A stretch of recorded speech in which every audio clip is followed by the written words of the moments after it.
Mauer Toten released nearly 6 months after Firebase Z. It's by far the longest we've ever waited for a new map, and because of that there was a ton of hype surrounding this map. It had reasonably high expectations, and for the most part it reached them, but I still can't help but feel like this map was a bit of a disappointment. Let me be absolutely clear, I don't think Mauer Toten is a bad map. I think you could argue it's the strongest map in Cold War, but it's also exactly what we thought it was. We knew since the game's launch back in November that this map was going to be set in Berlin. We knew that it was likely going to be inspired by the campaign mission set in Berlin. We thought Kino der Toten would be part of this map, and that was the one thing that wasn't true. Apart from the visuals and the more vertical approach in some areas, all the maps in Cold War really start to blend into each other. That's something people might like, but I prefer the days of Black Ops 2 where every map was its own entirely unique experience.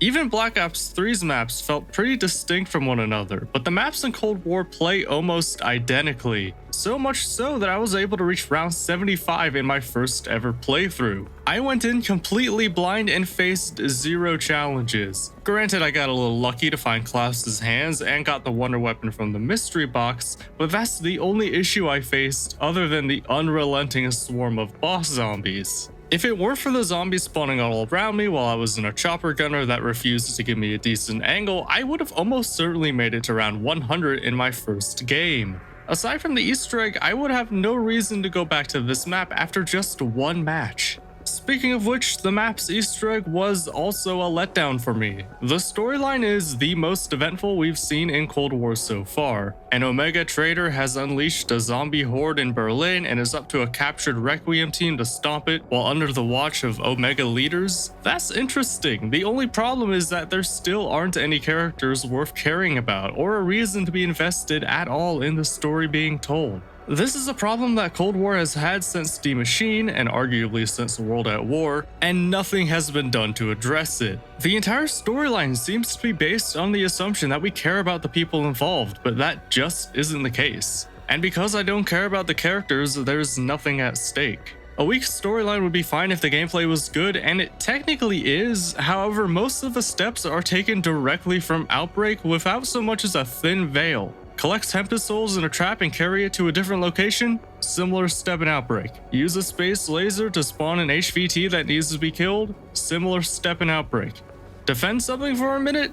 Similar step in Okay, that's a bit too far, but you get the point. My first time doing the Easter egg was watching a guide, and after every step was explained thinking, oh, it's like blank from Outbreak. To be clear, it's not that any of the steps are bad in and of themselves. The problem is that almost the entire Easter egg, as well as large portions of the map itself, are nothing but recycled content. Recycled content that we waited 6 months for. I died in the boss fight the first time I attempted the Easter egg, and as I tried it again, I thought to myself, would I be doing this if I didn't have a YouTube channel dedicated to the game mode?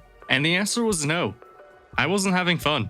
It felt like a chore. However, there are some things that Mauer Toten introduced that are pretty cool. Klaus has some incredible personality and makes the map far more fun to play. He has a lot more charm than any of the actual characters in the story, which isn't a high bar, but he did get over it. The only downside is without any upgrades, he's not all that effective, which actually kind of fits his MO. Speaking of charm, the wonder weapon called the Cerberus will talk to you and has just as much charm as Klaus. Unlike Klaus, the Cerberus is actually an effective way to kill zombies on high rounds, and it also has a very unique way of handling its upgrade process. Rather than doing a whole bunch of long, tedious quests to upgrade the wonder weapon, modified versions will just drop on the ground if you kill a zombie with the Cerberus. This gives casual players a chance to try each one, and hardcore fans a lot more variety within each game. I wouldn't want this for every new map, but it does make Mauer Toten more fun. The only downside with this system is that all the variants are lacking in ammo to compensate, and 2 of the 4 versions are incredibly underpowered. Thankfully, that's an easy fix, we'll just have to see if Treyarch does anything about it.